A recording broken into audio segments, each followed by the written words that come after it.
அனுமதியின்றி கூட்டம் நடத்தி போக்குவரத்துக்கு இடையூறாக இருந்ததாக திமுக மற்றும் காங்கிரஸ் கட்சியினர் மீது வழக்கு பதிவு செய்யப்பட்டுள்ளது.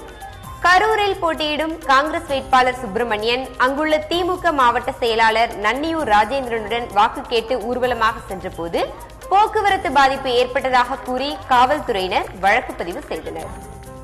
பெரம்பலூர் மாவட்டம் குன்னம் தொகுதியில் இந்திய ஜனநாயக கட்சி நிறுவன தலைவர் பாரிவேந்தர் பரப்புரையில் ஈடுபட்டார்.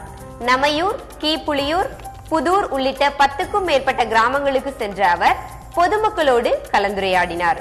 அப்போது செய்தியாளர்களிடம் பேசிய அவர், லால்குடி தொகுதியில் இந்திய ஜனநாயக கட்சிக்கு பொதுமக்களிடையே அதிக வரவேற்பு இருப்பதை பொறுத்துக் கொள்ள முடியாத சிலர் தேர்தல் பணிமனையை தீ வைத்து கொளுத்தியதற்கு கண்டனம் தெரிவித்தார். அரியலூரில் இருவேறு இடங்களில் உரிய ஆவணங்களின்றி கொண்டு செல்லப்பட்ட 2,55,000 ரூபாயை தேர்தல் பறக்கும் படையினர் பறிமுதல் செய்தனர். உடையார்பாளையம் அருகே தத்தனூரில் நடந்த வாகன சோதனையில் அவ்வழியே வந்த லாரியிலிருந்து 1,50,000 ரூபாயும், மீன்சுருட்டி அருகே உள்ள காடுவெட்டி பகுதியில் நடந்த சோதனையில் லாரியிலிருந்து 1,05,000 ரூபாயும் பறிமுதல் செய்யப்பட்டது.